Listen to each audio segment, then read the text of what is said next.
Greetings, everyone, and welcome to a Nerdquisition edition of Monster Party. Monster Party. Monster Party. Monster Party. Monster Party. Monster Party. No Monster lisping Party. here. No. Monster Party. No lisping. No longer. Now with less lisping. Not that we mind lisping, but in this particular case, it was something that needed to be fixed. So thank you, Jim Moore, if you're listening. And Gina, my wife, by the way, too. And Gina Sheridan, who is always on top of things. But And speaking of getting fixed, who are you, sir? it's about time. I really think so. I am Matt Weinhold. I am SHAWN Sheridan. I'm Larry Stroth. And I'm James Gonis. And for this show, we are going to revisit a topic that we haven't done in, years now, I think. Yes. Years. Yeah. And the first volume that we did was with a lovely friend of mine, Jimmy Pardo, amazing comedian, podcaster, and has numerous shows. But for this edition, we want to do a continuation, let's just say, of this theme. And so what we did before, the topic was, why aren't you a bigger nerd? Why aren't you a bigger nerd? Why aren't you a bigger nerd? And he's a popular guy. He's a popular podcaster. He's in the know. And he is in the know, and he likes some nerdy things. He loves Planet of the Apes. He loves Planet of the Apes. There's so many other things, and he goes, "Wow, I don't like that." Well, you know what? I think it's one of those things where you like something, but it's like you like it, and then you put it aside and you get on with the rest of your life. Whereas we never do that. No, and you remember we stay in that place continuously. We got into a heated discussion. He may like Planet of the Apes, but does he have Planet of the Apes figures all over his room and posters? I'm assuming not. No. He should. And we can clear this up at some point. But for this next edition, we are calling this Why Aren't You a Bigger Nerd? Volume 2. Huh? Volume 2. Clever. Oh, we're so good with titles. For this episode, I wanted to bring on two dear friends of mine, people I've known for years. And over the years that I've known them, I know that they like a lot of the things that I like, but never really to the degree that I do. Like, they don't really make it their life's work. What are they thinking? And I've always, everybody's different, but I always wondered, why aren't they bigger nerds? Why aren't they more into science fiction, horror, fantasy, and all the things that we're into, collecting and comic books? And we're going to find out the answers to these questions. So let's shake things up. We're going to shake things up. Joining us to explain why they are not bigger nerds are, like I said, longtime friends of mine who are amazingly talented writers, producers, and podcasters. We worked together on a little show called The Dish with Danielle Fishel. You might have seen it. And now they host the super fun and informative podcast, How to Survive with Danielle and KRISTINE, which I have been lucky enough to be a part of. Please welcome, for the first time on Monster Party, Danielle Koenig and KRISTINE KIMMEL. Yeah! KRISTINE KIMMEL and Danielle Koenig! Oh, man. Wow. Thank you Great for to have having ladies us. here. Thanks for being here. Thank you for making the time, because this is the bridge, really, that is going to connect our two worlds. Because when it comes to comedy, we have many commonalities. But like I said, over the years, I've known that both of you dabble in some of this. Right. And so I would like to just get right to it. First of all, Chris, I'm going to actually start with you. I want to know, are you a fan of science fiction and horror? Because sometimes horror puts people off. And so I'm just curious, how much of genre things are you into? Like the movies that you see and so forth? Okay. I am a fan of both science fiction and horror. I do have, I would say, like particular tastes in things that I like and don't like. I don't just I won't watch like all horror. Okay. And the same with science fiction. Like there's some science fiction I really like, and then there's some science fiction I'm not interested in at all. Like I have zero interest in it. So I would say it varies widely, but I do like both genres very much. So what would be something that you wouldn't like, say, in horror and in science fiction? Okay, so in horror, I don't really like super gory, like slasher stuff like that. Okay. But I'll watch something like, I'll definitely watch jump scare, very creepy, dark stuff. Okay. Mhm. In science fiction, it's kind of hard, almost like a case by case basis. Like I'm obsessed with Battlestar Galactica. Oh, Yeah. Which Which version? 78. Oh, the new version. I mean, Okay. I saw the old version when I was a little kid, but I don't have any memory of it. So the new version, sure. I think, is incredible and smart and brilliant. It's good. Yeah. And I would rewatch it with my kids. In fact, they're probably old enough to watch it. But like, I would find it painful to watch Star Trek. Sorry, Really? Danielle. Wait. Any incarnation of Star Any Trek? incarnation. Classic Star Trek? Yeah, Or like any. today's Star Really? Trek? Chris I think Pine any. stuff. Yeah, I mean, I'm learning also- so much about my co-host right now. I can't wait to hear Well, Danielle's that's response interesting, to though. some of this. Danielle's like, we're never recording together Never again. again. Yeah, it's over. So now, Um, have you seen?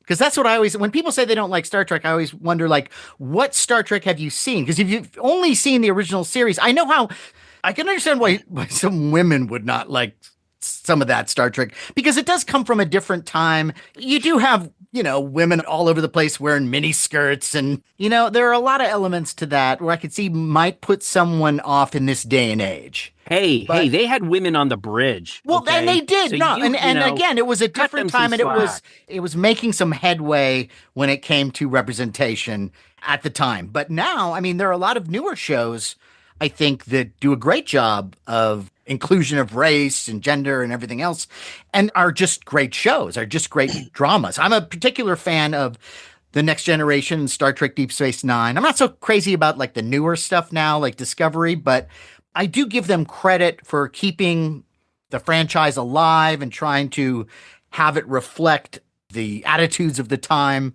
So, have you seen any of those shows that I just mentioned? No, and it might be that I would really enjoy them, but just because of my sort of, as a child, not being interested in the original, was like, this is not for me, therefore, ergo, I'm not interested in any iteration. Okay. Well, what is it, Chris? Like too many aliens in it, or is it like too many people All the talking aliens. about contemporary? Let me talk about the social issue.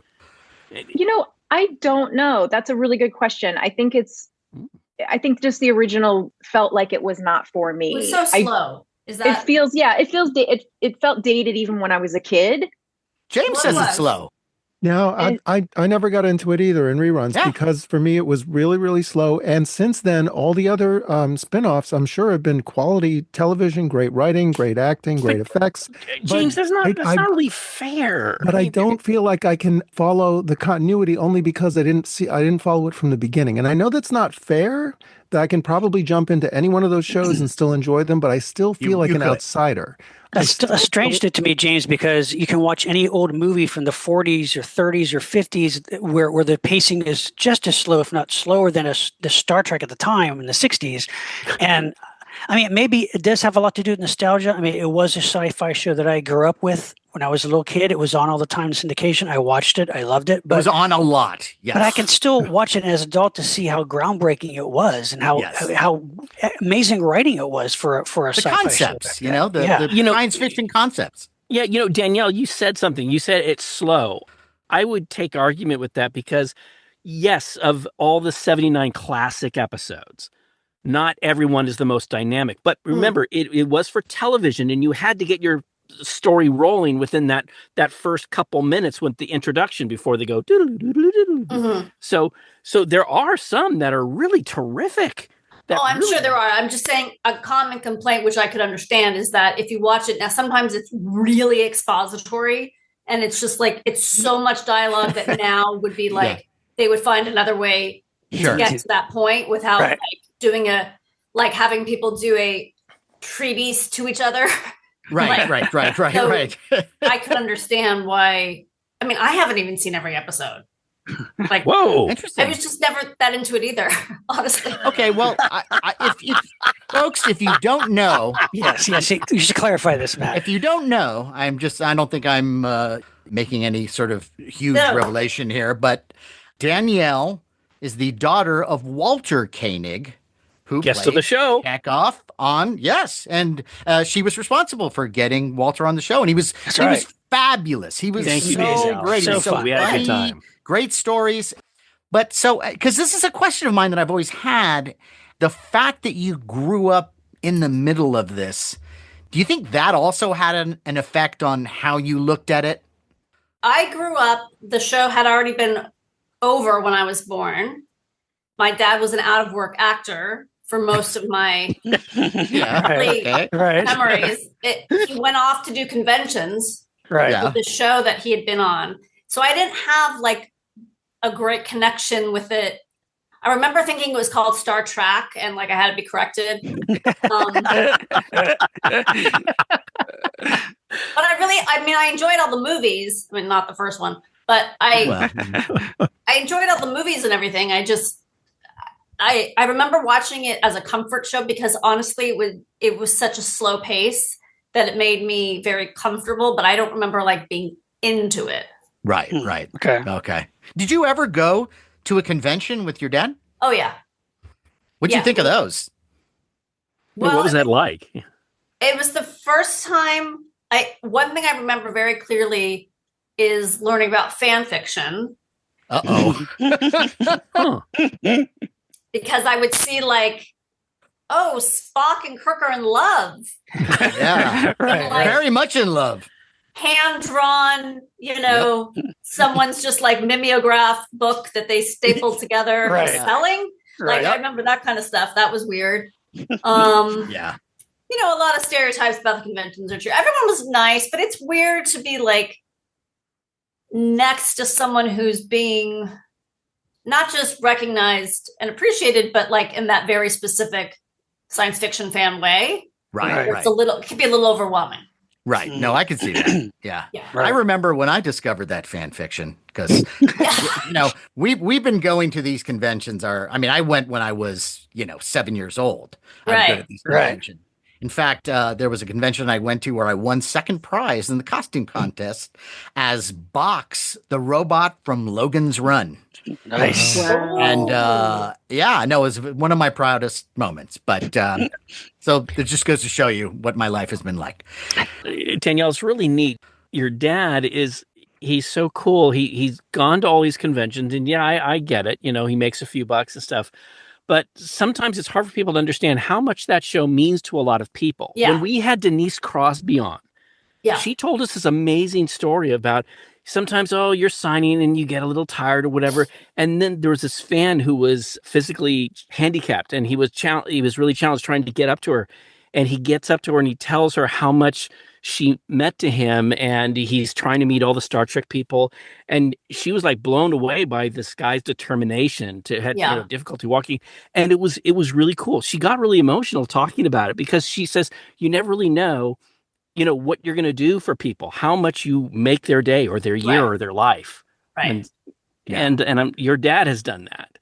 Yeah. No, they all have. I mean, absolutely. It's a phenomenon. So let's back up a little bit. I'm just curious, do you like horror? Okay, so I do not like horror at all. Of any kind?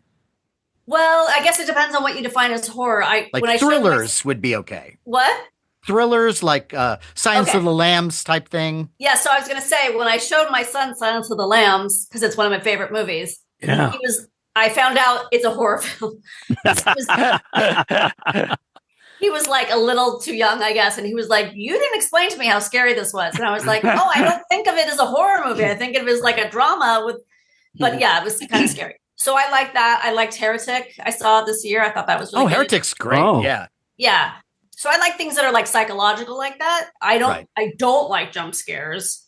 But Kristine, you left out that you read a lot of, or at least you did used to read a lot of Stephen King, right? I think I've read, well, up until sort of probably the mid 90s, I think I've read everything. Wow. Oh. Okay. James? That was when he maybe started to just get a little repetitive. And I was a big King reader too, up until around that point. And then some of the novels are just like, this was a waste of time. And I hated feeling that way, but they're not all great. But I mean, I started reading him when I was very young. Like, I think I read it when I was 12, and the age my kids are now, which I can't imagine them reading it right now. But when They're watching Squid Game. That they are watching Squid Game. Right. I'm doing a great job. And I love it, Misery, like different seasons. I think he's a really brilliant writer, and I would be so scared I wouldn't be able to turn the light off.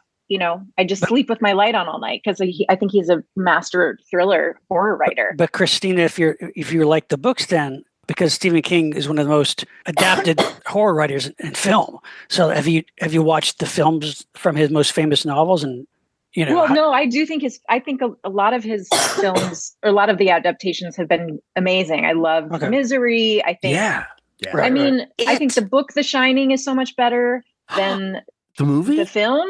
But I think didn't it's like the good. film, did he? He doesn't like it, but I like both, but in different ways. Like, I just think the book is so brilliant and the movie is incredible, but they're just different versions. It's a Kubrick movie.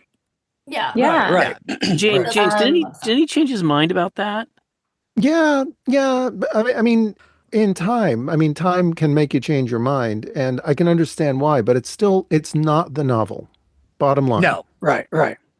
So should I don't think I've ever read a Stephen King novel. And I actually did ask you this, Christine, and I forgot what your answer was, but is The Shining a good one to read? Absolutely. I think The Shining's a great one. I mean, it'd be hard for me to sort of narrow down which one I would be telling you to read, because I think like he's got a couple really amazing short story collections too that I would say like, just read.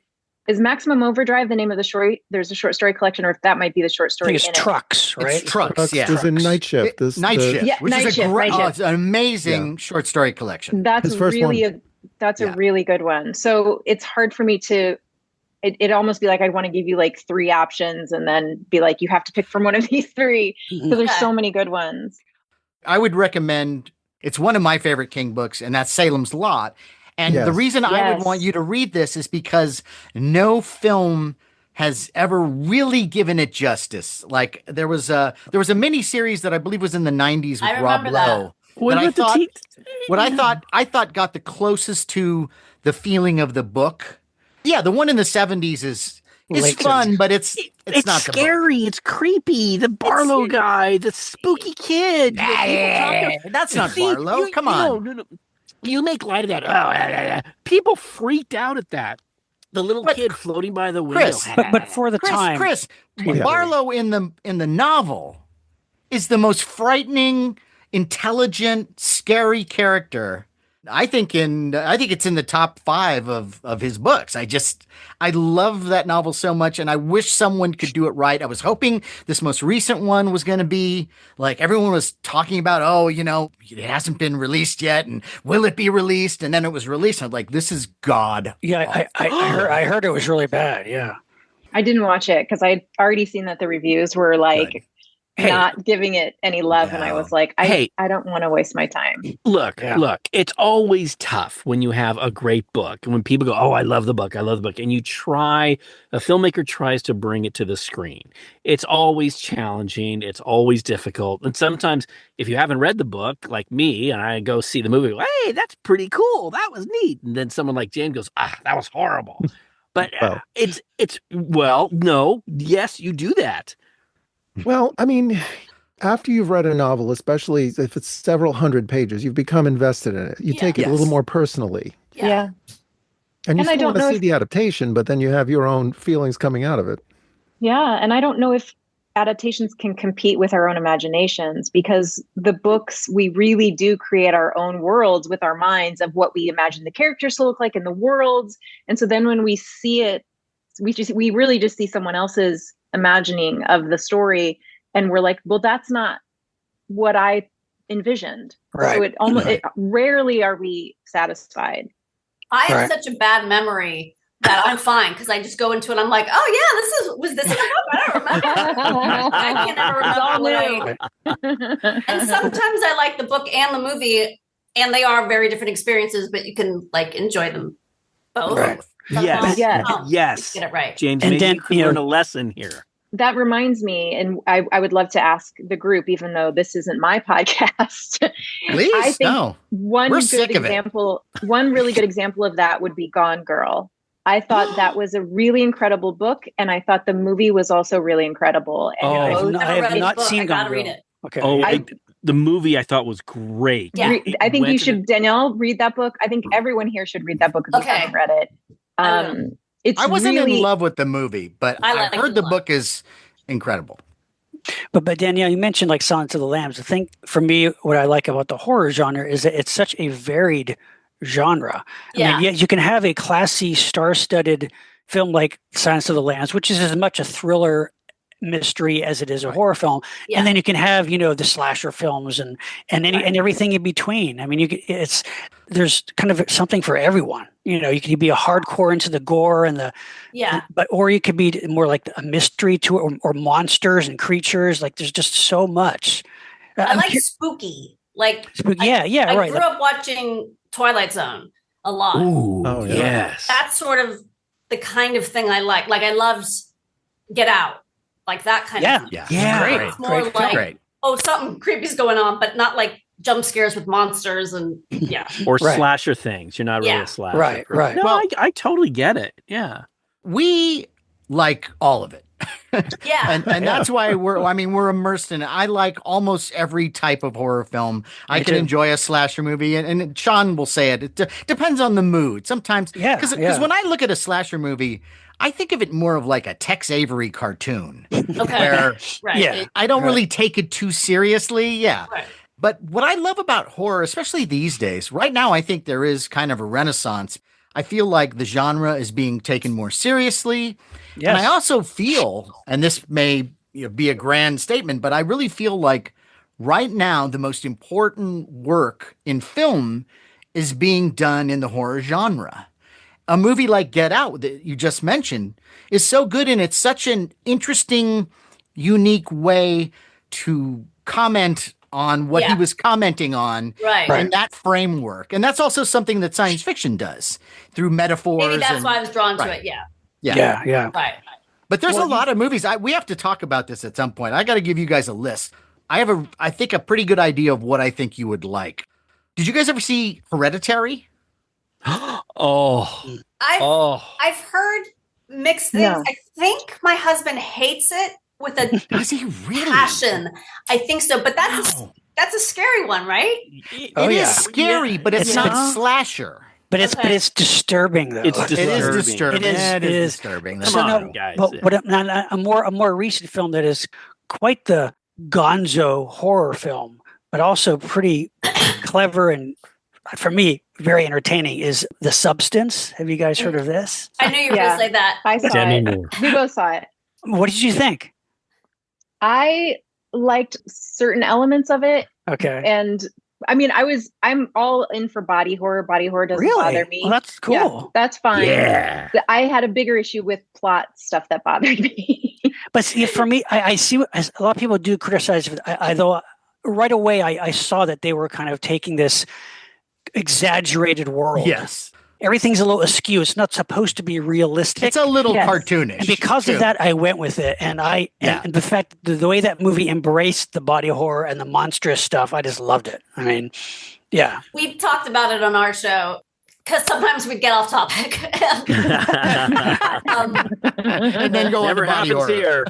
I thought it was absolutely ridiculous. I really did not like it. I thought it was just incredibly obvious commentary on women when they get older are less valued. I just thought it was so on the nose that I just couldn't get behind it. But I was fine with as I said on the show, because they kept warning me. Chris and everyone else kept saying, like, it's really gross. Just understand that it's really gross. And I said this on the show, and I'm not kidding. The grossest thing to me was at the beginning of the movie, they show the characters star on Hollywood Boulevard, and someone drops a hamburger with ketchup, and it goes everywhere and it smears and they try to clean it up. And I was like, that was the most disgusting part. Like, with all the other stuff. I was like, I thought you were going to say Dennis Quaid stuffing his face with that was the second grossest. Yeah. That was pretty bad. grossest. Yeah. I thought that was the worst to me. Yeah, that was the grossest. Well, and that's I'm like, I can watch you sew up somebody's back, but don't make me watch Yes. the shrimp again. Right. Yeah. Well, and that's like when I watched The Exorcist. The Exorcist has all these grotesque scenes with Reagan and the vomiting and everything else.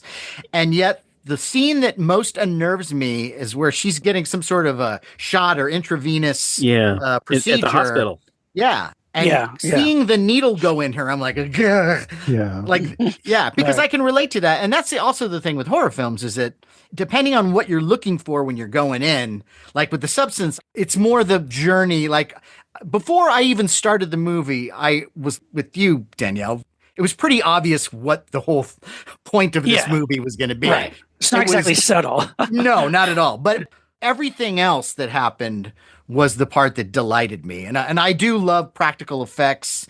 And at the end, I don't want to give anything away. Yeah. But like the practical effects at the end were just, they made me laugh out loud. Yeah. But okay, well, now this is something I wanted to ask. Now, my daughter loves a horror film that makes me uncomfortable. Maybe it's because of a female perspective. Have you guys seen Midsommar?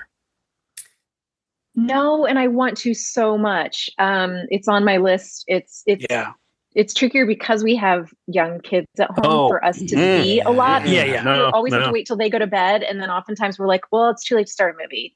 So we end up watching movies like half of a movie, then like 2 weeks later we'll watch the other half. So that's on my long list of movies we need to see. Matt has brought this up on other shows. One of the brilliant things about it is it's creepy and unnerving, and it's in the daytime, out in the sun. That's interesting. And again, one of my daughter's favorite films. She loves it. She?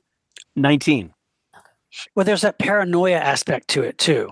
Yeah, that really helps me. That makes it unnerving, I think, too. Well, it's Ari Aster, who's maybe one of the most interesting directors around today. He also did Hereditary. Right. And his stuff just really gets under your skin. Yeah. And if anyone was going to make The Shining, I think he'd actually be the perfect filmmaker for Oh, it. yeah. Oh, Yeah, that's a good idea. Yeah. Yep. Maybe someone here should write a letter. Send an email. A telegram. So how then would you feel about things like Videodrome or something like that, or any of the Cronenberg movies, Dead Ringers, something like that, where there's a avant-garde, weird artistic flair mixed with body horror and social commentary? And I think we're all big fans of Cronenberg, even from his early films, which are quite violent. But there's always another layer of subtext that's happening that elevates them, I think, above films of that time. I've never seen Videodrome. I remember really liking Dead Ringers. I haven't seen it since, so I don't know. I did watch the series, which was interesting. Totally different. How was that? Yeah, it was interesting. I watched one episode and I didn't hate it, but for some reason, like another show is introduced and you forget about it. But is that worth going through? I think so. I'm trying to remember. I mean, I think the acting is definitely worth going through. I think, it's pretty bonkers, but yeah, it was good. Liked it. All right. I finished it. I don't finish everything I start. So what are you currently watching now? Well, it's not genre, but I'm watching, I did actually just finish the second season of Squid Game, which I thought was really, really good. Oh, okay. Yeah, I still have to watch that. Yeah. Okay. Yeah, I love the first season. Yeah, it's really interesting characters, and writing and acting is really good. I'm watching Bad Sisters, the second season of Bad Sisters, the Irish show. Oh, okay. Sharon Horgan. I've heard of this. I have not seen it. Okay. Yeah. It's fun. It's like there's death, but there's like a lot of silliness too. Would that be considered like a black comedy or? Yeah. Yeah. It's a black comedy. What about you, Chris? Yeah. Well, the main thing I'm back to watching, and I think I need to go back and do what Danielle did, which is watch more of season 1 again, is Severance. Oh, Severance is Oh, yeah. fantastic. I mean, it's I So really, good. yeah. I think the That- first season, that first season is about as perfect as a first season of a show could ever Agreed. be. yeah, Yeah. Yeah. And It's it's also funny like an because unclassifiable. It's like what, like Yeah. it's that's Yeah. not, it's so unique. It almost doesn't fit in any one category. it's hard to classify it, right? And when Yeah. I started it, I was like, I don't think I knew what I thought. Like in the beginning, I was like, is this going to be one of those shows? Because there's a lot of shows now that like prestige shows with great casts that are really promising, and then you watch a few episodes and you go, I don't think this is good. Like Yeah, they drag it things takes out. longer to find Yeah. out because it looks good and everybody is in it is Right. good, so you think it's going to be good. So I was like, is this going to be one of those shows that's just like confusing and vague, but then when you get the answer, it doesn't pay off and you're just disappointed because there's a lot of Sure. shows like that. And I was like, oh, wait, it's not that. It's actually really, really good. And like, Yeah. so it feels wonderful to have like a really genuinely great show. My husband really likes the show Silo. I don't know if A you guys. lot of people have been that's- saying this. My wife has been watching that because she loves the books. Okay. But I kind of stopped after the first season because that's exactly what you were just saying, Christine. Yeah, me It too. dragged things, and I've heard that the second season is drag. I have no patience, and there's so many things to watch, movies and TV right, shows. It's like it's a trend that started. I still think it goes back a lot to like Lost, which became such a gargantuan hit, but Lost dragged things out so much, and so many copycat shows that just kept this mystery going and never intended to solve it and just wanted to drag up season after season. I can't stand that. I think that's so irritating. So the show has to grab me. Yeah. And things have to happen in an episode, and there has to be payoffs that are good. Yeah. Talking about Severance is all great and all, but the funny thing is, here we are in 2025, and there was a time back in the 70s when science fiction, fantasy, and horror were not considered very cool, and now we're at a point where, oh my gosh, it is the main thing. It is like the main genre. That whole science fiction, fantasy, horror, superheroes, if you want to put that in there too. Sure. I mean, these are the big budget, the serious films. I mean. Yeah. And look, the studios, they know where, if you want to make money, this is where it's going. And it's funny how there were times watching, the goofy Captain America on TV. Who would have thought that years later it would turn into this really big phenomenon? All right. Well, it's because, like, speaking of nerds, because nerds now run Hollywood, as we've said many times. I mean, they're the most powerful filmmakers and people out there. So all those people that, love those genres are now the filmmakers or the studio heads making the films. But I'm curious about Danielle and Chris, what you think about this. All right, you talked about Star Trek. We've talked about some horror. What about the whole world of Star Wars? That is like, talk about a huge thing. Are you guys into it at all? Or do you watch these new TV shows? Are you into the little baby Yoda, Gru thing? Do you have a lightsaber? I mean, fill me in here. Well, I don't know about Chris. I grew up with an older brother who was the perfect age for Star Wars. So it was like his identity for a while. And so I think I talked myself into thinking I was into it.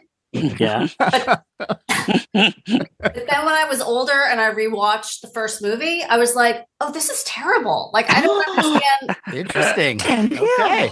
Just, it's not, I mean, there's definitely lots of charm in it, but there's also, it's kind of lame. I don't know. I've seen a lot of them. Really?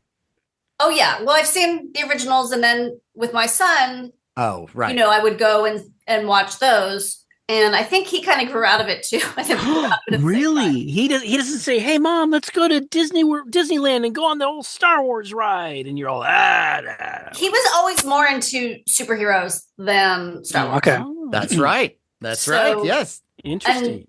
Now he's like, as Chris will tell you, into foreign black and white films. Like he's God bless him. Oh, that's great. That's so awesome. more removed. Yeah. But Like what? Like what? I'm just curious. Rafifi is one of his favorites. Wow. Okay. Oh my Rafifi? God. Mhm. He introduced that to me. I didn't know what it was. Oh, but it is referenced in one of Chris and I's other favorite show, which is The Americans. Oh yeah. Really? Great. Yeah. They go, she goes to see it. She's like, she's undercover. Obviously, she's undercover, and there's this young guy she's like trying to recruit or something. And he goes to the movie, and that's the movie. Oh, that's great. Okay. I love that. So he likes stuff like that. Well, Chris, what about you? Are you into Star Wars? Come on. Well, Be I mean, honest. certainly Danielle and I are the same age. And so when I was little, you know, my brothers were older than Danielle's older brothers. So they were like already dealing drugs out of my house and listening to, they were in the Kiss Right. Army. So We should have. We should have. Yeah, you should have hung out with Matt. yeah. They were like a little too old to admit maybe that they thought Star Wars was cool. But like I had little friends that were boys who collected all the figures, and it was like they had the collector's case, you know, that was Darth Vader, where they put all their little figures. And so when I'd hang out with them, we'd have to talk about the figures. So I was like, yes, I am very interested in this, even though I didn't care that much. And I've seen all the original movies and, you know, enjoyed them and thought they were great. And then my husband's German, so he doesn't care or know about it. I don't know. I'm sure they showed them there, but like, you know, There's stupid wars in space. yes, that's probably what it's translated to in German. We tried to show the movie to the kids a few years ago, and they were like, "This is so slow." Really? Everything's slow now. Oh my That's God. so interesting. See, I was at the same. Yeah, I was at that same sweet spot age for me too. You know, so when it came out in '77, I was always into monsters and sci-fi, but when that movie came out, what that movie spawned was all this stuff about how they made the effects and how they. That's true. That's an aspect of filmmaking like I never thought of before. Like I'd like to watching these movies on TV, but like when you came out with all these magazines about they did the special effects and the aliens, like that got me into Starlog. wanting to make movies and write and do my little stop motion Super 8 film. Which are brilliant. So that got me into being in the business, really. You know, so that's why that has so that's why it has such an effect on me in that way. You know, I was always, since I can remember, into monsters, but that movie there's a whole other world there of like making this stuff, you know. But see, and that's what's so great about now, because I remember the time when it was we were kind of inhaling the fumes of the Star Wars generation, where we had Star Wars and then we had every copycat movie. And then it finally got to the place where like the only thing I could watch if I wanted to see some silly costumes and some spaceships was, you know, Buck Rogers in the 24th century or 25th century. And you know, and it's so stupid. And I remember watching it going like, God, this makes me angry.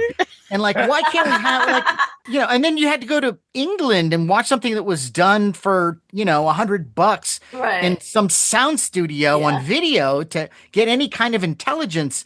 And so that's why now I've asked people about horror movies. Like, but there are so many horrible ones. Well, of course there are, because there are so many people making so many, them. right. Yeah. Said that about anything. But the ones that are good are really good and show a lot of ingenuity. And, you know, one of the things I've been getting into now, there's this thing called analog horror.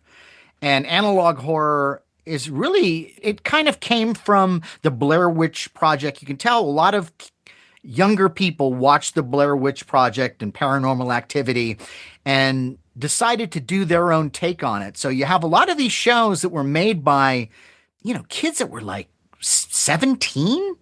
And they got their video cameras and they do these long, drawn out series. And they're like, each episode is 7 minutes or something like that. And it's following the Slender Man or some sort of weird supernatural situation. There's one called The Backrooms, where the whole premise is a kid's making his little amateur film. And all of a sudden he falls through this rift in dimensions and winds up in this what looks like an empty office building that just goes on forever. And all the videos, it's really just him walking through this thing, and the architecture of everything gets a little bit more bizarre as he goes along, and then he hears that there's something in the background. And I was so amazed, like how smart this kid was. Like he's going to end up making a feature of this project, and I believe he's 19. And, Well, and that- I never had my shit together like that when I was No. that age. And just one thing I want to point out too is that when you watch a lot of shows like this, one thing that I've found that is a constant is a lot of them are slow. It's a lot of It's walking mood. and it's all mood. And it's interesting how we come full circle back to it's not flashy, it's mood. And that young people are doing that. It gives me hope for the future. Yeah. So, and it's also from that kind of creepy pasta phenomenon. Yes, which is it's called creepy pasta, which is, I think it comes from the term just like cut and paste, which was, it's kind of like horror folklore that's told over the internet. People would start a story or a premise, and then other people would add to it online. So these are all stories that came from online. It's kind of this new kind of generation of horror stories, and that's what like Backrooms. Like Pizzagate. That could be. That could be creepypasta. Yeah, that was terrible. It was terrible. And apparently it's true. It's 100% true. Oh my God. But it is fascinating though to see like new generations, what their ideas of horror storytelling comes from, and what they take from the past, and what we experience and what they leave behind. One thing I will say though about the Star Wars phenomenon is, at least for me, now there's an oversaturation of too much of Star Wars. But also I think maybe it's just now it's not the Star Wars for me.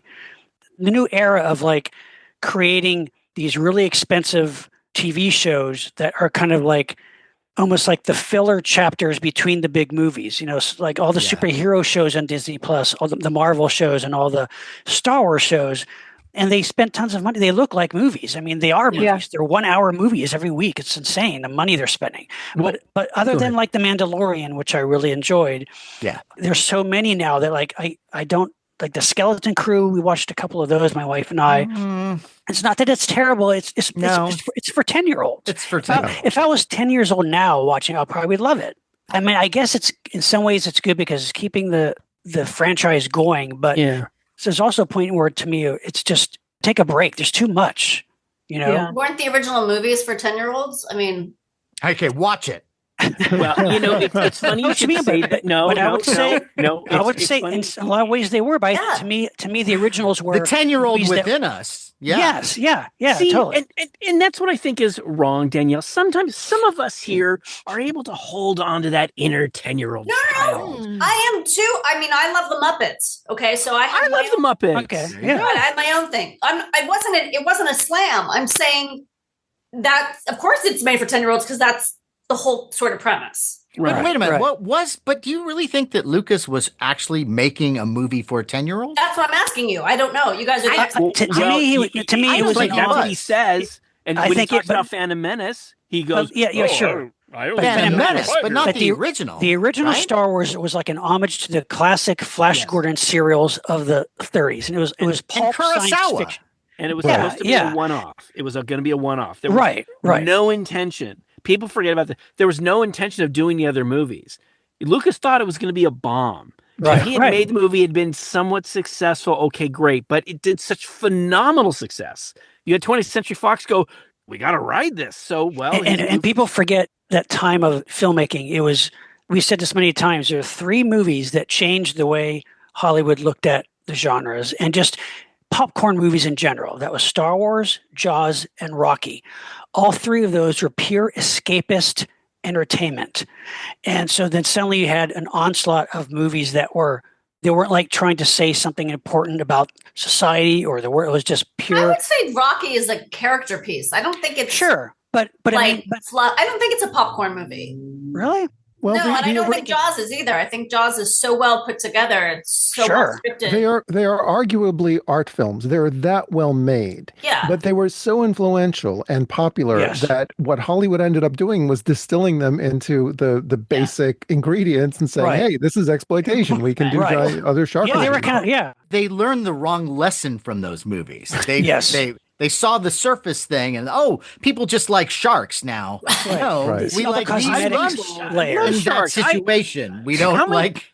How many of us didn't get a rubber shark when we were kids because of Jaws? And Chris? Yeah. Chris? No, Did you get it right? I just got a deep fear of the ocean and lakes, yeah. and even sleeping in my own bed. I thought a shark could get me, so I couldn't let my legs or arms hang over the side of my bed. Seriously, going to the toilet. I'm telling you, I know. I went through a time when all of a sudden water scared me, and I realized anything could come out of the water. Yeah, Water.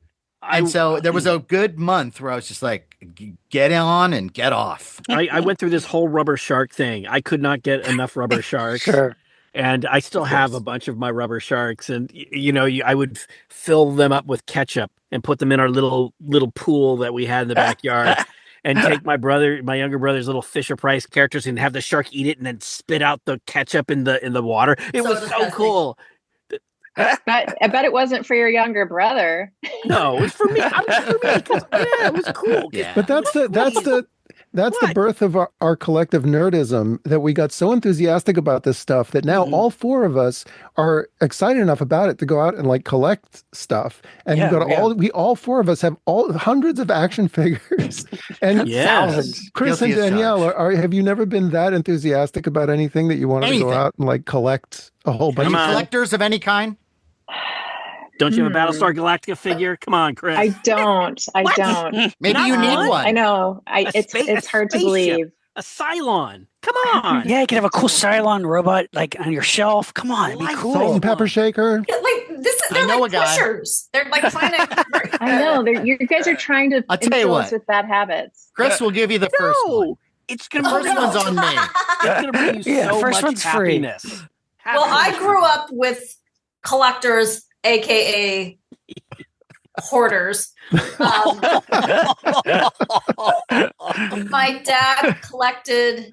Your audience probably won't even know what these things are, but Big Little Books.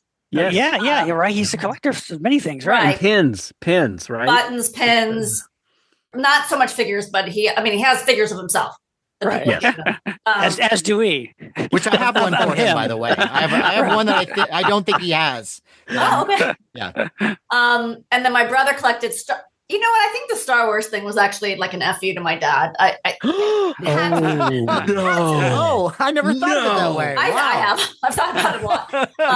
Wow. But my brother had every Star Wars character, and he had like a big R2D2 display. Okay. No. Okay. And I do remember like taking off Leia's cloak and putting it back on. I remember that. I mean, I collected stickers when I was little. I collected unicorns because I was, a fourth grader in the 80s. Yeah. You had to. It was mandatory. It was the law. Right. But like as adults, is there any kind of collectible at all that you beer are cans, into? Either unicorn glasses? I have a couple of Muppets lunchboxes. Okay. I had them as a kid, and one was stolen from school. I remember I was heartbroken. So I bought these as an adult. I just have two. I don't like, as I've gotten out of my parents' house, I'm less fond of clutter. So I wouldn't want to dedicate a lot of space to a collection. I understand. It's not I get it. appealing to me, having lived surrounded by it. No, I get that. I can see that. So I have a couple of things, but I imagine that when it's not your collection and you're surrounded by it and it belongs to somebody else and they're so obsessed with it, whatever, I can get how you may develop this thing where, I don't want to collect. I don't want to get it. Yeah, I get that. I had, when I was 12, I did a play about Charles Dodson, who was Lewis Carroll, his real name. And I played the real Alice that the Alice books were based on. So people would give me stuff. So I had a bunch of Alice stuff. Okay. And then it was like, I'm not a Disney adult. Like I'm not doing that. So there, yeah. I like a little thing here or there, but I don't want to be a completist. Right. Okay. I always remember, as collectors, sometimes there's a season for a certain collection, and maybe you want to shed some stuff, or people will give you things, because people know that we collect, though, for birthdays, Easter, and you'll get doubles of something or whatever. Anyway, I would have extra things, and when we were working on the dish, I would give some of my extra toys to Oliver. Yeah, my son. And I know that he appreciated them, and that was all wonderful. But I remember at one point I said to Danielle, I said, I've got some other stuff, and and Danielle was like, yeah, I think he's cool. He's got enough. And I know this was coming from him, like and to me that blew my mind. Like, what? Whenever anyone gives you anything or offers to give you something, you take it always. That was probably for me. I would say at that age, that was really, yeah, because he was really young when we were on the dish together. So I think that was probably like, we have enough toys. But no, he was really into superheroes. Like Batman was his life. Batman, like, yeah, Batman. I mean, he started watching the 66 series when he was like 2. Oh, wow. He was obsessed. That's appropriate.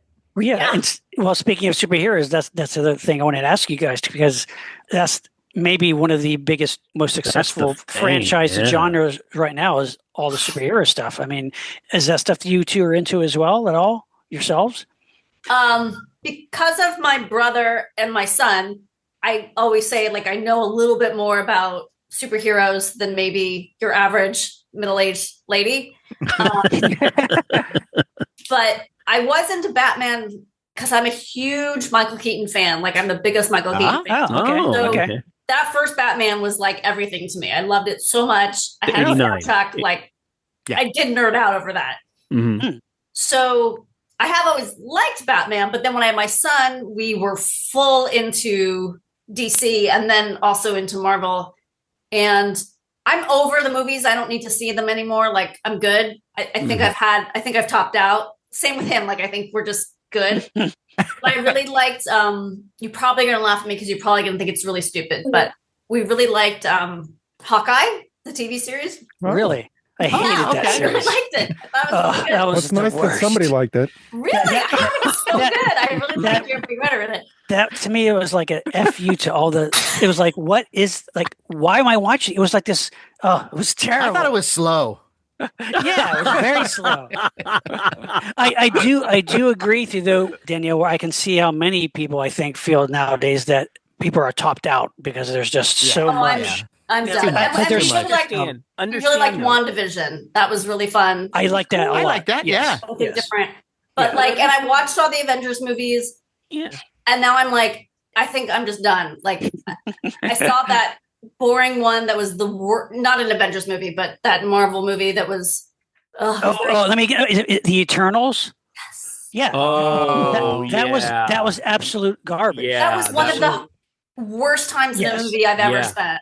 Agreed. No, that's the one thing that brings us all together. But that's the thing, because these franchises, it's almost like they're too ambitious. They just want to churn stuff out. I mean, they milk stuff to death. But there's so many good films in the franchise to me, in the MCU. Within it, I think Sean. Sean. It's like you say they do too much. What I like is, look, they're trying some different things. They're trying to shake things up, and that Eternals was not for me. No, it's not for anybody. No. Well, wait a minute, Larry. Larry, you weren't sitting there with your popcorn, and Larry's always saying, we judge the movies too harshly. You got to sit there with your popcorn. See, Chris, Danielle, here's what's happening. What's happening is these guys, they're getting old. They're getting all crusty. That's what it is. And they forget. Which is true, their but... They forget their inner 10-year-old child where you're sitting and just letting the film flow over. You know why they're forgetting? Because they come out every other month. That's why they're okay. You're right. Now, oversaturation anymore. Well, you're right. You know what I'm going to say? If you're the owner of that property, what you may do is maybe the film that you make and the next one, it's not gonna like blow off, box office records. But what it does, it maintains the property. So when the kids go to Disneyland, they go, "Oh, let's go to the Marvel world. Let's go to this world." They have to continually keep it going. They don't have to do it I don't think they have to do it that often. I agree. There are a lot of superheroes, Danielle. There are. We can't go through every single one of them, can we? I mean, that would be It's the same ones over and over again. Don't you want a Hawkman movie? Yes. I'll take one. I do want a Hawkeye movie. It's like offering me toys. I mean, of course I'll accept one. But... Yeah. Well, that's another thing. A lot of these long form series do not need to be series. If they were No. standalone movies, just No. pare it down to 2 hours, even 2.5 hours. Just give me the story. Be more entertaining. Waste less of my time. I'll walk away. Usually, okay, that was all right. You make me sit through 12 hours. Like, no. I know. Yeah, I agree. Also, we started to watch Penguin, and I was like, "Oh wait, there's no Batman. Like, this is not a comic book movie." I didn't get it. We bailed. I have not seen that, but you're right. They built. It's I mean, great. Yeah. I've It's heard great great. things. Go, I hear you know it's what? good too. Everyone You know thinks what? it's great. Just forget about Batman. Just I watch did. it as How And can I you still forget think it's Batman? boring. I Well, just there's thought it was like it's just a mobster show, and I've seen that before. I just didn't find Yeah. it interesting. Danielle, Well, was it there's a whole slow? series. There's a whole Was it series about slow? Alfred. There's a whole Alfred TV No, I series. haven't watched that. that was pretty good. Pennyworth, right? Pennyworth was Yeah. good. Yeah. But I mean, I haven't seen that. But I mean, the fact that, but it's like taking every little minor supporting character, and making an entire series out of it. Where's the Aunt May show? Yeah. Yeah. And I mean the old. I want from the she could be comics. like badass. She could be like badass and fighting crime. Well, I yeah. want the old lady Aunt May. I don't want hot Marissa Tomei. I No, want she'd the be old lady badass. And she solves crimes. And on Batman, on the 66 Batman, she wasn't on it very much, but they did also have an Aunt May type who was like Yes, yeah. Yeah. Bruce Wayne's aunt who And hung out with him Harriet. in the mansion. Yeah. I don't know. And Who Harriet. apparently right. pays attention to nothing. Like she's just completely oblivious. Just some dementia-filled Yeah, lady I'm not just sure she was wandering well. through that mansion. No, She was- she didn't. Yeah, she didn't know what was going on. with She had all of them. issues. But Chris hates superheroes, right? Chris! I don't hate superheroes. I just don't actively seek out superhero films, and I don't have to because What do you mean? But it's your You don't duty, have Christine. to. I don't have to. Her kids aren't into them. My son, it's not a thing he's super into, and he has a friend who, when he has sleepovers, he watches all of the Marvel movies with his friend and those parents. So Okay. I'm like, Oh, I am okay. Absolved. relieved of those duties. I'm absolved. And sadly, the only film I took those two to see, because it was like my turn to take them, was The Eternals. And I was like, Oh my God. Oh no! Terrible. What Oh, example that's to have. why. I'm never doing this again. This is the Oh. worst. I'm so sorry. I'm so It sorry. it furthered my resolve to Yeah. stay away. Trust me, there are better Chris- films in that franchise for sure. That's- I it's- don't blame you for feeling the way you do, but you Yeah. took the kids to a shitty film. I didn't. You know, Any of us no, knew. you Chris, didn't know. I think, Chris, you need to shake things up. I think you need to go to the next big superhero film because so you can get rid of that bad taste in your mouth from the Maybe. Eternals. Well, That's you- What if no. that one's shitty? Then Give let's- me, I'll wait until you guys tell There me. you, right. This Well, is yeah, a good one. but yeah, The first Guardians of the Galaxy movie. Have you seen I That thought is a you good. hated it. That is a Great. good time. That's I my thought you hated it. my son loves that movie. What about you? You thought I hated it? Yes, I remember having a conversation with you and you didn't like probably it. talking about the The second or third second one. one. You didn't like the second one? No, yeah, You Matt didn't- has always loved the first one. Okay, Yeah. okay, The first one is one of my favorite Marvel Me too. Yeah, movies of all it's time. great. It's great. okay. It's just a How really do good you feel time. about Deadpool? Oh my Loved it. God, those I movies enjoyed are it. All genius. three Deadpool movies, and Yeah. the last one is genius. Yeah, The third one is genius. I agree. Chris, have you seen those? No, I- You know what? I You might haven't like seen those. those. I think you might like those because they are genuinely they're written Funny. to be Different. funny. It's a So Ryan clever. Reynolds is hilarious. it's a different type of superhero. Yes. You know, Yes. so It's a because what I was satirical. going to ask is what is it, Chris, about superheroes? Is it they have some kind of magical power and You know, I that's not just- real. I've seen, I've seen, of course, like I've seen all the old Batman, like Michael Keaton Batman, Yeah. George Clooney Batman. I've Yeah. seen the Dark Knight series. I Yeah. think I saw, before I had kids, I saw a lot more movies. So I was a lot more like wide in my movie going. And now there's the years when they're young, when you have to see all the sort of cartoon movies when you go to Right, movies. right. Sonic the Hedgehog and Yes, Or it's like, Lego I gotta Batman, see, yeah. Right. Rio or whatever. And now Right. we're older, so we will watch movies together. And so it's kind of like we're all picking together.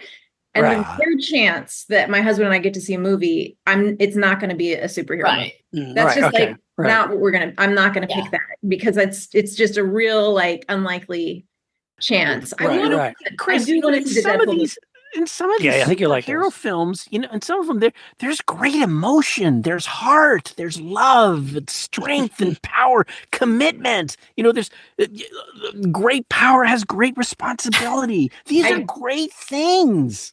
I'll tell you something. I did see a superhero movie at the theater that I intentionally went to see, and I loved it, and it was Wonder Woman. The first That's a great Wonder movie. Woman. Yes, The first one was great. really enjoyed that. Unfortunately, DC blew it completely with the second one. The second one is so awful, but so bad. So bad. Like hard to believe bad. Like in every aspect of it was terrible. Yes. I don't.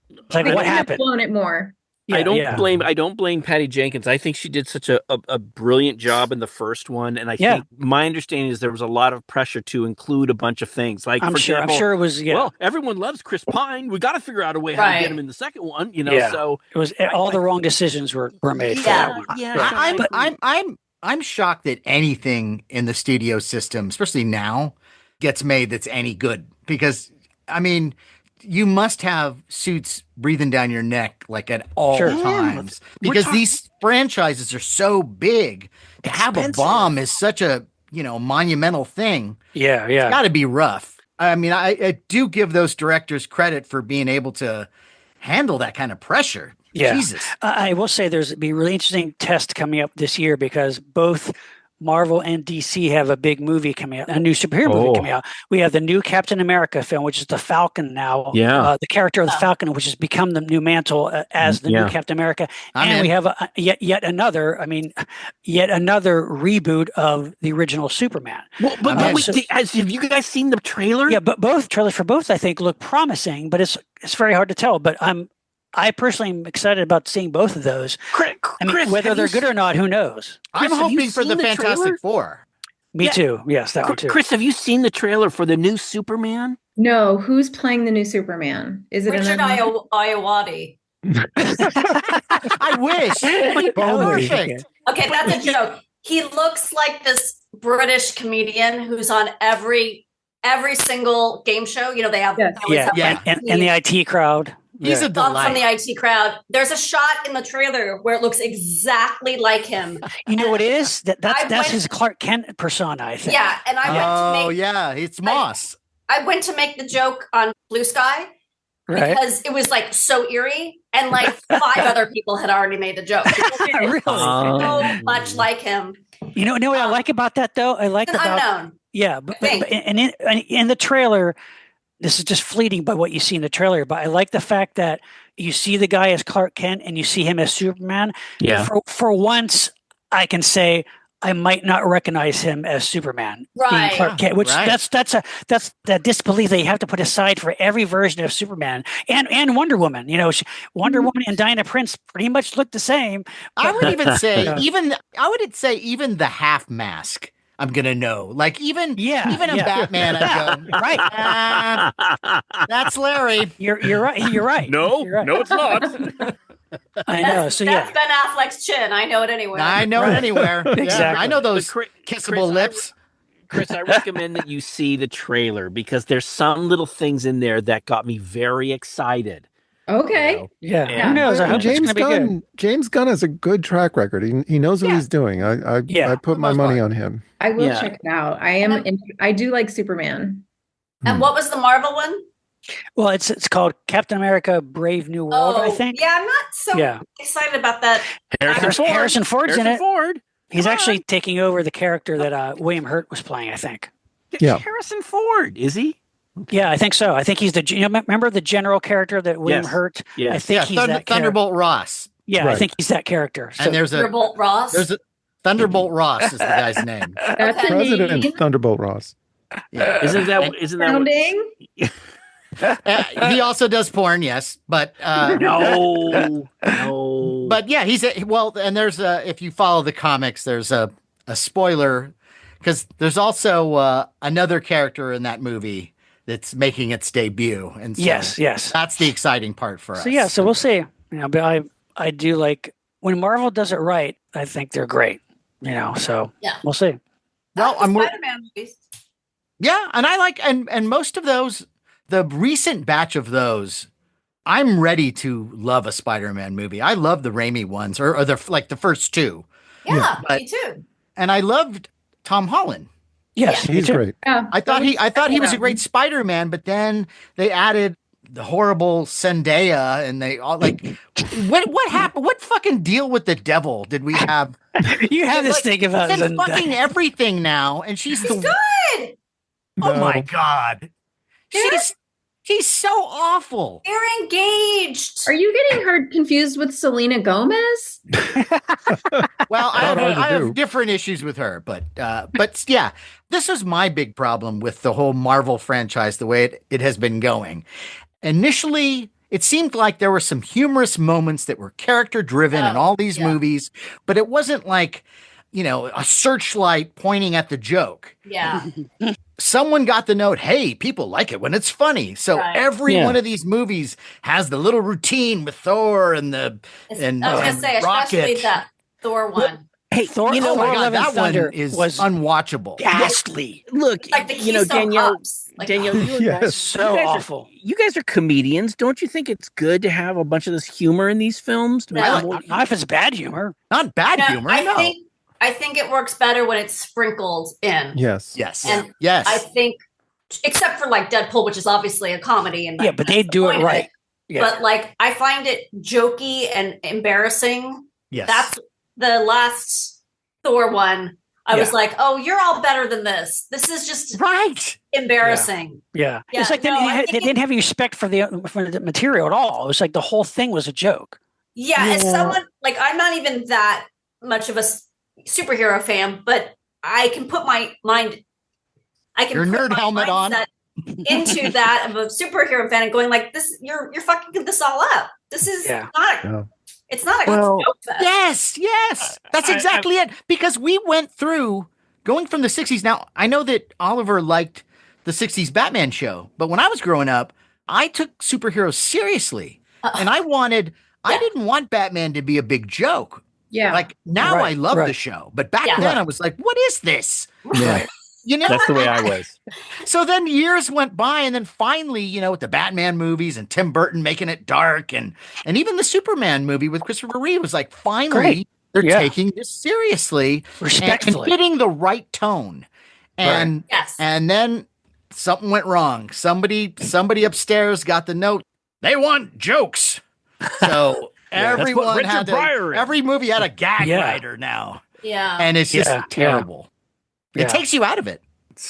That third one with Richard Pryor, I understand he's a brilliant comedian, but that whole thing, it was like from the very The beginning. Christopher Reeve one from the Yeah. And I love Christopher Reeve. He is my favorite Superman, but that one was just Well, it was going in that slapstick direction when Richard Lester took over Superman 2 from That's Richard true. Donner. Yes. Yeah. And then, it was just too broad and just got. When you have imploded. the Superman villains blowing their super breath and the guy's on the phone in the phone booth and he's Yeah. still talking as the Yeah. phone booth is turned over. It's like, come on. Yeah.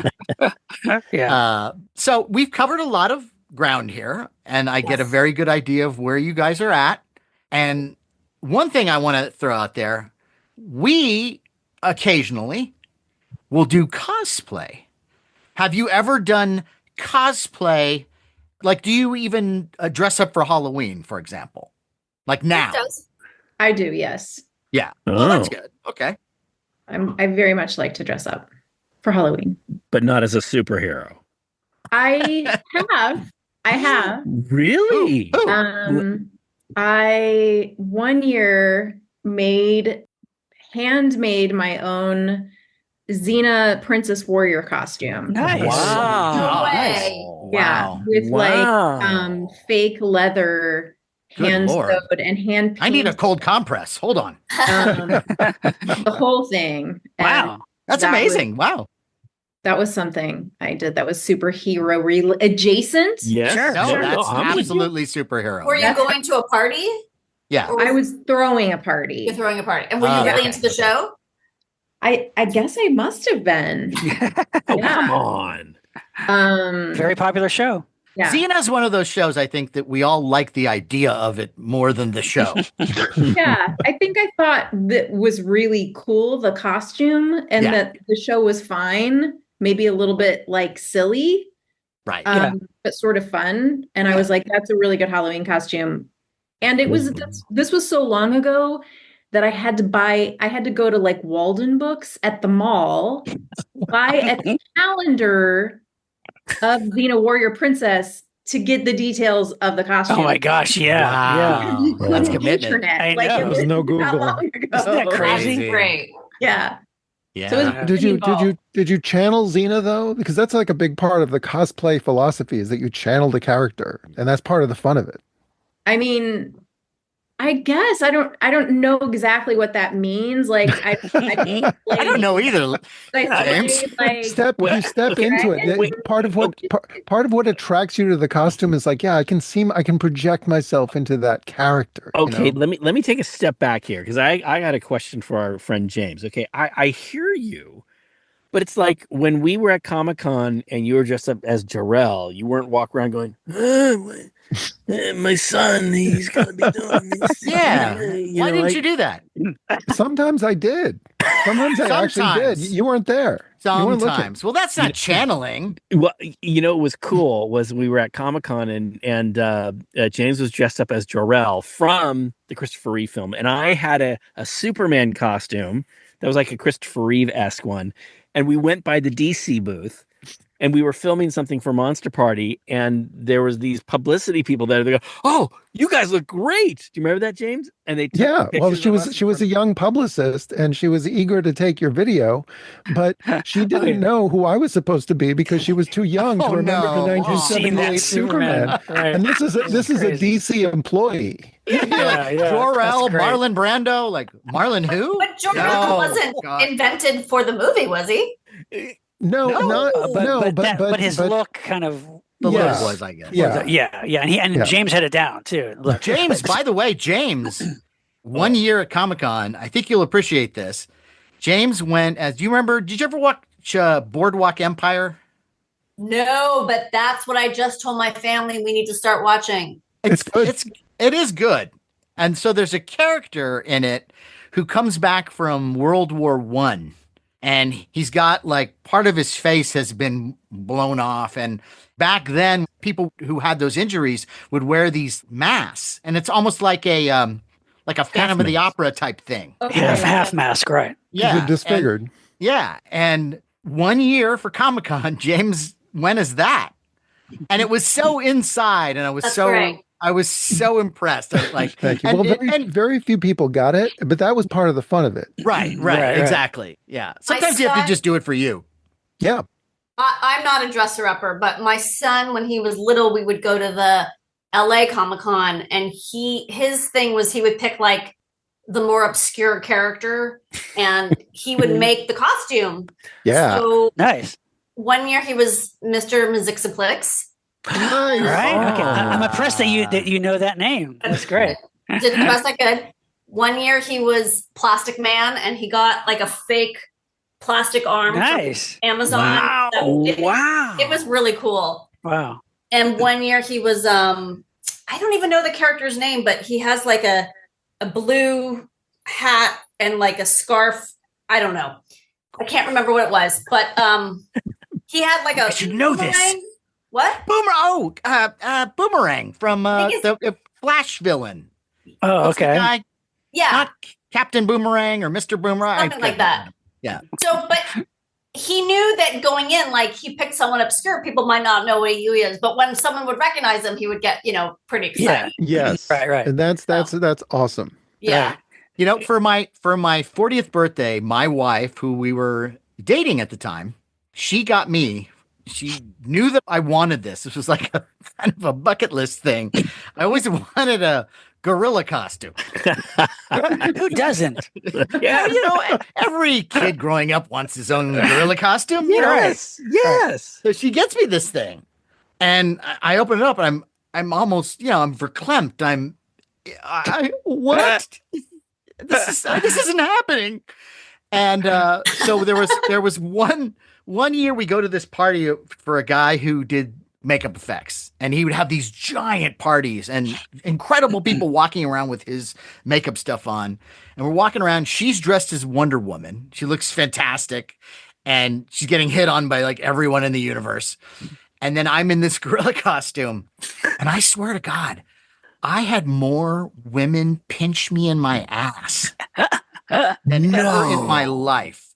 No. And I was just like, really? Like, that's what I needed for high school? Was to No, you didn't do anything. Don't worry about it. No? No. It was just a weird night, is what you're saying. It was I mean, Halloween. like if I I don't think got you want women who are excited about you being in a gorilla costume. Yeah. so in other words, Well, when I was I know, 16, I would knowing take it. Matt, yeah. okay, so what you're saying is if I put on my gorilla outfit and start Yes. walking around at the mall, I'm not going to have women pinch me in the butt. Is Maybe that what not you're at the saying? mall.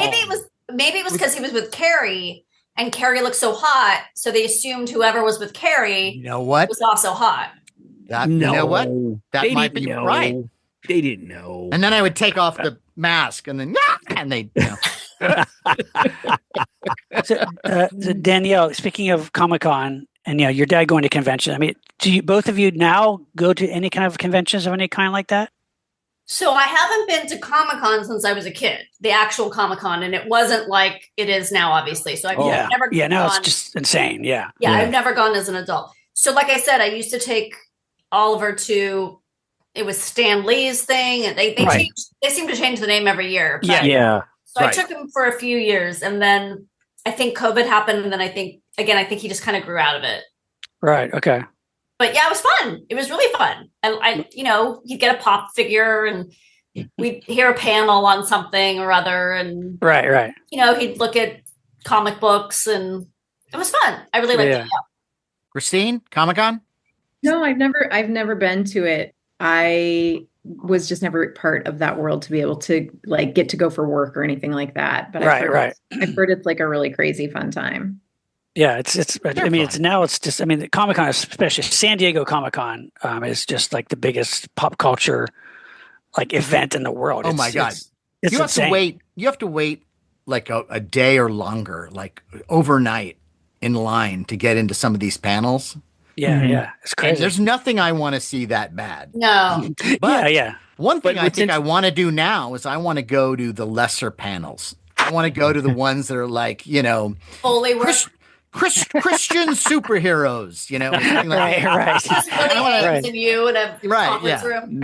Yes. Right. But, Well, just so you can sit down for 45 minutes. Exactly. Right. Yeah. Chris, the one Yeah. interesting thing is because Comic-Con has become so big and so popular and also restrictive, people come from all over the world to try to go to this thing.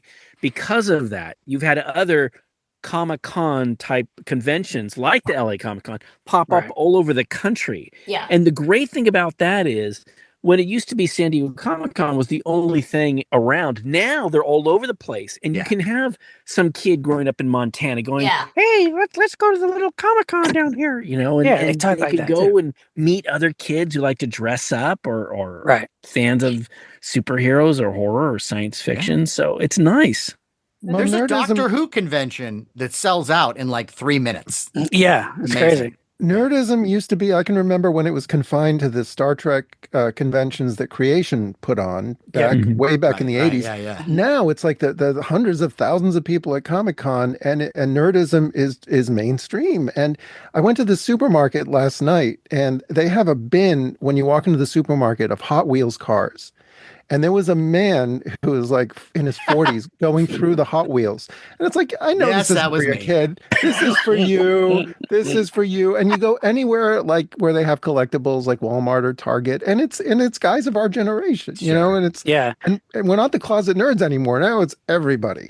And we've said this many times too on the show, is that like growing up in the 70s and 80s, if you're a horror fan or a monster fan or a sci-fi fan, there were such limited things you could find, like on television or a movie. Collectibles. Yeah, there wasn't really a lot, so you had to seek it out. So when you found it, it was special, and when you found somebody else who was into it, that was even cooler. It was like this unique little secret club that you were in, Right. and now all that stuff is the mainstream.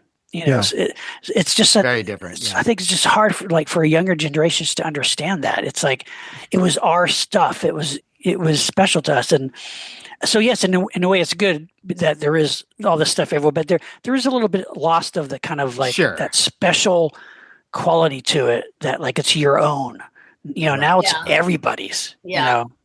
Gaming, I think, has also added to that too. I mean, Sure. gaming is so huge. I think it's almost bigger than movies now, right? I mean, It is. I mean, are you guys gamers at all, or no? Not even a little bit. No, Not my even a little my bit. kids are, but so I'll hear a lot about like I have to get this update because Fortnite has a thing they're dropping. And it's Right, right. Yeah. I'm not gonna be able to do it. Like, so I'm Yeah. aware of the universe, but yeah. not involved in the universe.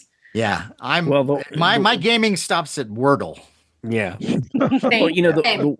the same. Well, the Well- one thing I've learned here is that Chris, I think because you had a bad experience with a bad superhero movie, I think we can help you and recommend a couple things that might make you a bigger nerd.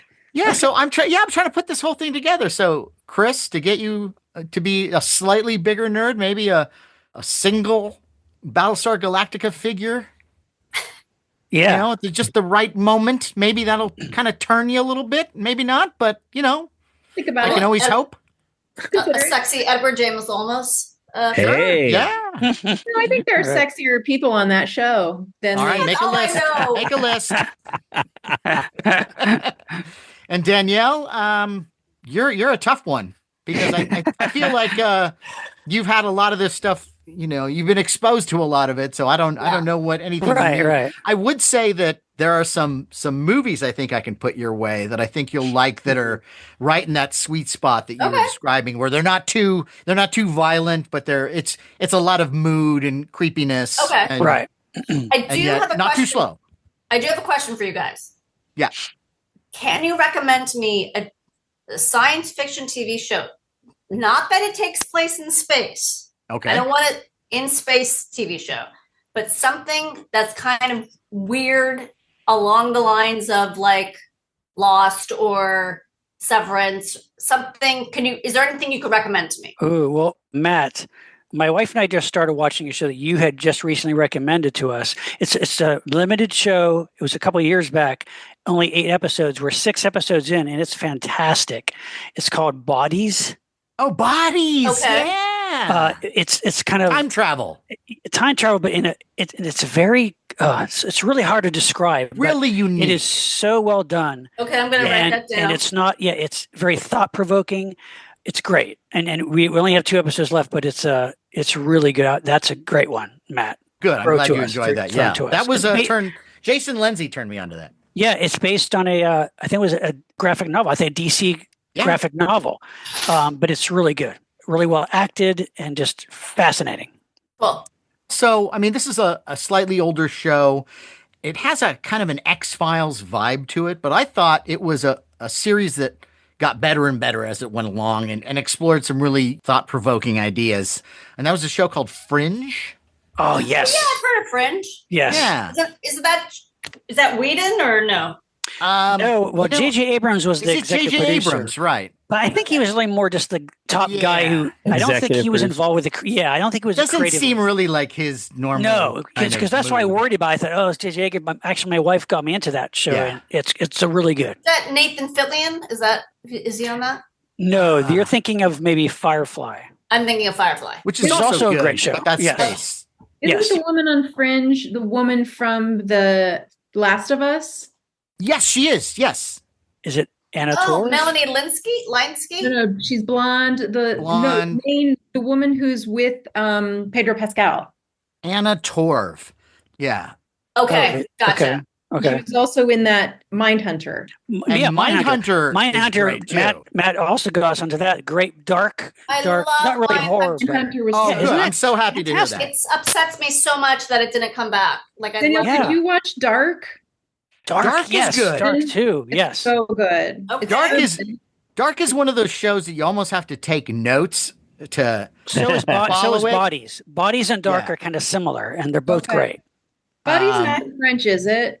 No, No, French it's show. English. it's UK. Yes. Yeah. Oh, let me see if I can find if I can think of the name of it. There's one I can recommend too. It's French and it's about this accident that happens. It's a school bus and some of the kids. disappear. Leftovers or It's really something like that? creepy. It's so good. Leftovers is Really? not It's French. similar. It's like a No. limited series. But was this a show that was also made in America? Like they did it, They America might have did a redone it, but Yeah. I was Trying like, to it's not remember going what to that be was as called. good. It was good. Huh. Yeah, I like that a Huh. lot. I tried Leftovers and I couldn't get into it. I don't. I Yeah, didn't one, see that one. I think That was another J.J. Abrams one, right? Yeah, I don't know. think so. I was like, I Right. liked a really lame show, but I loved it called The 4400. Did anyone watch that? Oh, I was my wife likes literally that. thinking about that because I think you were watching that when we were at the Dish. Oh, is that right? Yeah, It's and it's so like, that's good. it's really cheap production values. Okay, The acting is not great. okay, all right. But I love the story so much. And actually, Mahershala Ali, that guy, Okay, Yeah. Yes. he was in it, like before he was famous. Yeah, I just love it. The concept is 4,400 people are abducted at one time, and then they come back, and like no one knows, what happens, that kind of thing. So Right. how many that's seasons? up my alley. There are how many several seasons? seasons, I think, right? Yeah. Yeah. Okay. And Yeah, my wife were likes you that one. happy with the way that it all kind of? As far as I remember, Round it's up? been a long time. Okay, Yeah. all right. And for Chris, what we can recommend to you, kind of what we said, Guardians of the Galaxy, the first Yes, one. the first I think one. Fun. There's a raccoon. It's going to be fun. And then and a little adult humor, Deadpool. First Yes. one. But like Yes. Sean, No, all the three are Deadpool great. movies, I think you would genuinely enjoy Yeah, because they're legitimately clever. And, Yes, and I think yes. after watching them, you're going to go, I've been missing out all this time. I watch it. I'm and I think it'll overdue. make you a bigger nerd. All right, I mean, I need more nerdiness in my life. all right. Well, we'll be right There over. you go. That's right. Yes. Action figures in hand. Yeah. Well, ladies, I want to say thank you so much for being with us on Yes. this Yeah. show. You. You guys have been terrific. I just love like Yes. kind of delve into Yeah, what you guys are thinking. But we've done some good you- work here, I think. you Yeah. guys have a really interesting podcast. Thank Can you. Yes. talk about that? Christine? Yeah, so we have a podcast. It's weekly. It's called How to Survive, and each week we tackle all the things in the world that actually could kill you and the kind of stuff that just makes you wish you were dead. So that's when we have our guests come on and they tell often a embarrassing or humiliating story from their past that is the second half of the show that sort of lightens up the first half of the death and doom first part that we cover. So Matt's Nice. been on many times. We'd love to have you guys on. It's a lot of fun, and we hope you all check it out. Absolutely. Yeah, it's Cool. great. Thank you. Thanks for having us on. Yes, thank you so much. Thanks for being here. This has been great. Of course, yeah. Well, guys, I just want to say I'd like to raise our glass and toast Let's raise our glasses. to both Danielle and Chris and to Why Aren't You a Bigger Nerd, Volume 2. Woohoo! Cheers. Excelsior. Time for a listener shout out. Shout out. Shout out. Bigger shout out. You should be a bigger shouting out person. I always thought I should. Now, as most listeners know, we are based in the LA area, Yes, and we are. as you also know from the news, LA has been ravaged lately by historic level fires, Yeah. which have affected many people that we know. Yeah. Very, very good friends and loved ones, and it's been an extremely taxing time.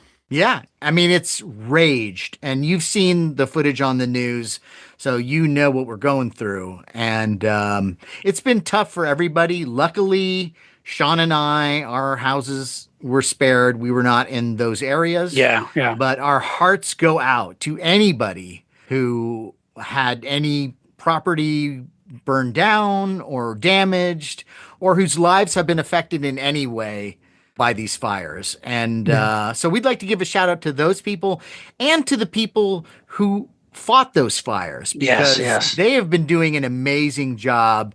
And in some ways, by some people, they have not been given the credit that they deserve. Yeah. And I mean, it's, they deserve a lot of credit, because the Palisades fire, at one point, we could see it from our house. yeah, it's We opened insane. the door, we could see the glow coming from behind the hill. It's and that's when surreal. we started packing up stuff, and I tell you, it's one of those moments that you think you're never going to go through. You have to decide what to take, and then to then hear later that all these people that you know and don't know and celebrities just lost everything. And it's tragic. And it's hit rich and poor people alike. Yes. I think we all can agree that the people that have fought these fires have done an incredible job. Oh, yeah. Absolutely. And they deserve a lot of credit. And our heart, like I said, our heart goes out to all the people who were adversely affected by these fires. Absolutely. Now, last week, we lost a major force in the filmmaking industry, and that was David Lynch. Yeah. Yes. Now, David, his career sort of came up along with our generation, starting with Eraserhead and then The Elephant Man, Dune, of course, Blue Velvet, Wild at Heart, Twin Peaks. I mean, his style, his vision were so unique and so invested with his particular passion that to be exposed to his work was I feel like to be exposed to a very personal side of a very creative genius. Yeah. And he was not old. He was 78. And I actually, I don't know if I ever shared this with you guys. I actually had a celebrity encounter with David Lynch. What? Yeah. Back when I was at Playboy, he was coming out with a new CD and he called it Crazy Clown Time. And he was having a listening party at a place on the Sunset Strip, and he wanted to hire 2 girls to come out and introduce every track. So we hired 2 playmates. And then when we arrived, we sat in the green room and we talked with him for a while. And one of the playmates' boyfriend was a big fan. She didn't really know who David Lynch was, but her boyfriend was a big fan. So she got a few things autographed by him. And he had been friends with Hugh Hefner. He had made a documentary. He had produced a documentary on Hef. So he asked me to give his regards to Hef. And while we were waiting for the event to start, we were just essentially just sitting there for 20 minutes hanging out with David Lynch in the green room. That's amazing. And the event itself, he gave the girls feather boas and they came out and introduced each track. And afterwards, he was very pleased with what they did. But the tracks themselves were extremely industrial, dark, like noise, like nothing like the Angelo Badalamenti film scores in Lynch's own movies. It was instead extremely dark.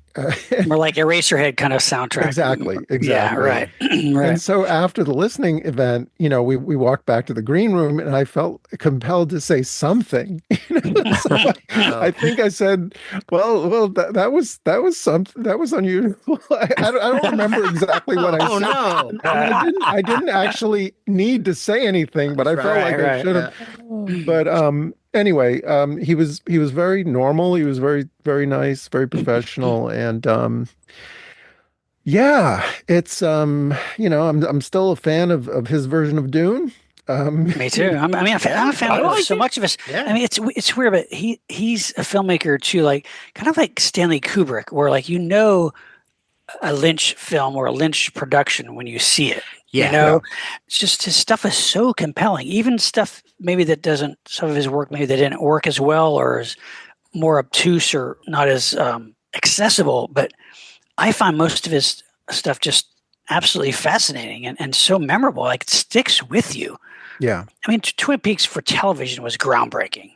Just absolutely groundbreaking. Well, yeah. And it seems like every shot, every scene in that series really screamed Lynch. Like really, you felt his stamp on every moment of it. And man, is he going to be missed?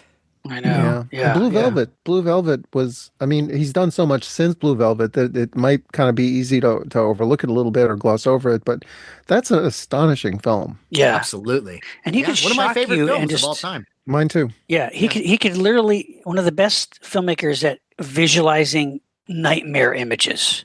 Yeah. Yes. Like his eye for imagery is just unparalleled. It's imagery, but it's everything. It's the sound. It's the sound that you were talking. The music. Nothing is wasted. Everything is very much a part of the whole.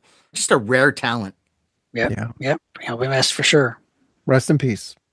Do you want to be a bigger nerd? Well, there's no better way to do it than to wear Monster Party merch. That's on right. your body and on your head. And I'm talking about the Monster Party t-shirt that glows in the dark, no less. The logo That's that right. glows in the dark, and also the kaiju version of the Monster Party t-shirt, and the legendary Monster Party cap, which has so Yeah. many stitches it would make any nerd proud. Wow. We should have an episode about why doesn't your hat have more stitches? Yeah, that would be an infomercial.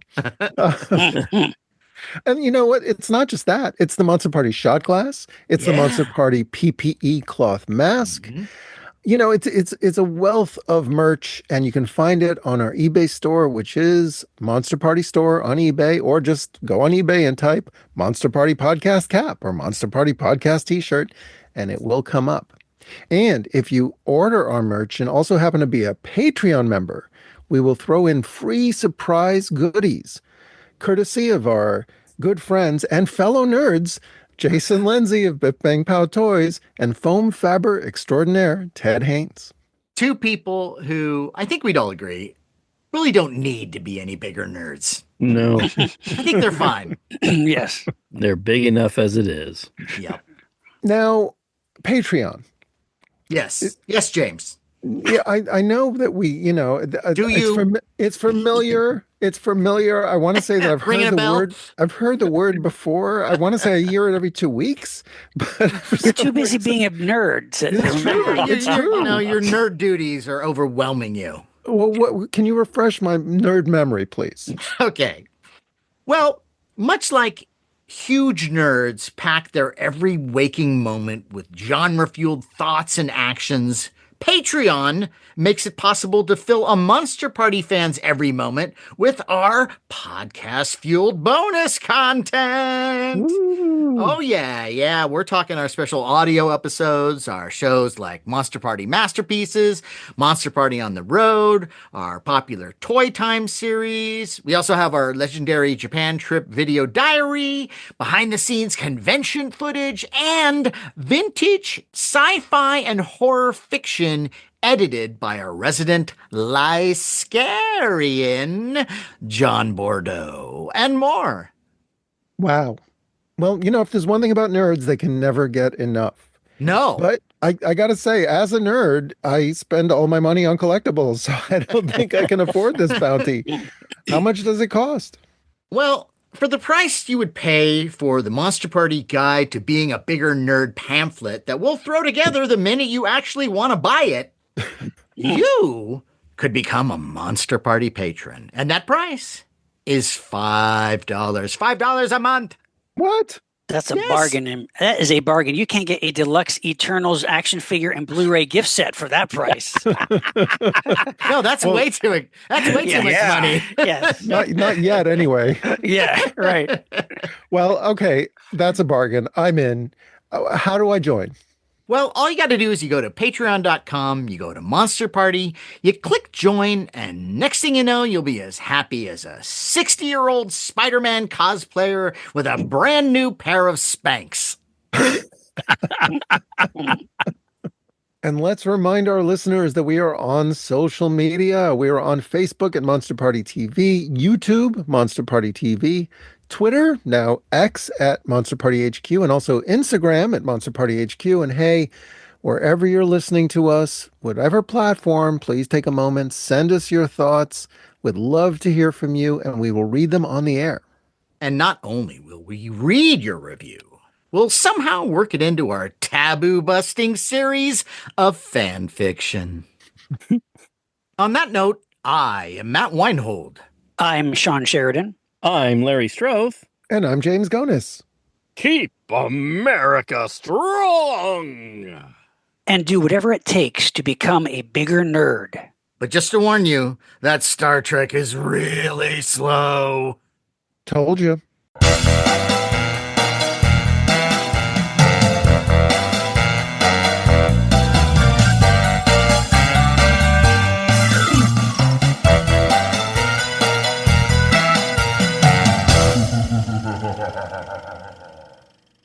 What do you think of this new mic? Do you like? I like it a lot. Sounds good. Yeah. Yeah, I don't get- know what I've been doing for the past several years. See, Neither do we. I don't know what the hell's going on. We had to fix something because the last episode, some of our listeners said that Larry sounded like he was lisping. But maybe and again, there's nothing wrong with that. No. But it turned out to be a mic problem, and so it's all fixed. Just in time. See, this is the reset of our entire show. Whoa. This episode. It's a reboot. The reboot. Reimagining. Time. I know. Hey, just want to point out right now, what we do is before we do the show, I usually press record. You never know when some snappy banter will happen. And we usually put that at the end as a little bonus. So if you got some one-liners, zingers, go crazy. As they used to say when I would go on radio shows in the morning, we're going to turn the show over to you. Oh, no. Oh, yeah. Yeah. Wow. And then I would say, oh, no, you're not. Oh, yes, It's a lot of am. pressure. Yeah, it's a lot of pressure. And, it's really exciting that, for the first time in a long time, we have a couple of ladies with us. True. I'm very excited. Yes, about that. Larry. We have girls on the show. Yeah, let's not send them for coffee quite yet. I can't imagine why. But Yes, Danielle, this whole Oh, world boy. of fandom and superheroes, monsters, there's more women coming to it, Yes. But Yeah, I guess Larry. I'll say that for the show. Yeah, They're catching on. I think decades ago, but Yeah. what? yeah. Better late than never. Did you guys ever see, this is kind of off topic, but there was the Triumph the Insult Dog. He was outside Phantom Menace. Phantom Menace was just starting, and all these guys were dressed up in their Star Wars outfit, and Triumph is looking for one female, and he's going around, I'm looking for the one female, and so he finds one, and then he says, Look at you! You have the pick of the litter. You can take any of them. Oh my! It was hilarious. Wow. But good times. So Matt, I'm sure you're going to do the introduction. I will do the introduction, yes, and Okay. So yeah. Matt will start the show with his little creepy voice. We introduce ourselves, introduce the topic, and then we introduce our guests, and then we're going to go to town. And I'm hoping we can go maybe 70, 90 minutes or so. It'll be fun. yeah. I mean, however long you want to go, it's fine. Yeah. Look, Danielle, if you're like, oh, okay, No I can pressure. listen to like 30 minutes of this. Yeah, no, we'll play we'll play lounge music just for the last half hour. Oh, lounge music. Okay. You like All right, lounge so- music, right? Everyone likes Yes, lounge we. music. I do doesn't? enjoy lounge music. See? Yes, I do. I've sat next to Matt long enough to know that he does not like lounge music. Well, no. Well, he now wait a likes, minute. I do like Burke I do like Backletters. vintage lounge. Oh, okay. Yeah. So you know what I mean, totally. like cocktail music. like Okay. Sammy Davis Jr. and Well, yeah, and those are more, Get I out of guess, we call town before it's standards. too late, my love. Yeah. Yeah, vocalists. But no, my dad. See, my dad, he loved music. I'm telling you, we had in San Francisco, there was a radio station that was called KFOG. Oh, And I it love became a KFOG. rock station. But before that, it was easy listening music. Oh wow, Yes. that's cool. And so what he would do is he would come home.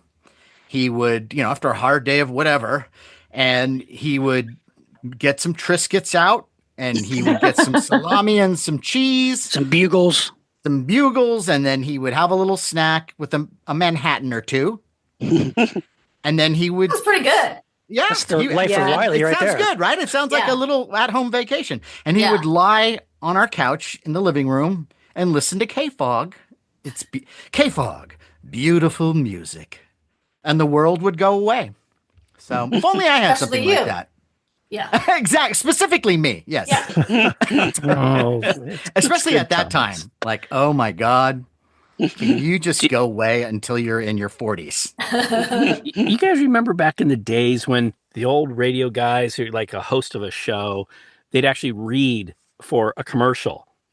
Yeah. When I was a waiter, this is like years and years ago, going to San Francisco State, and I worked as a waiter.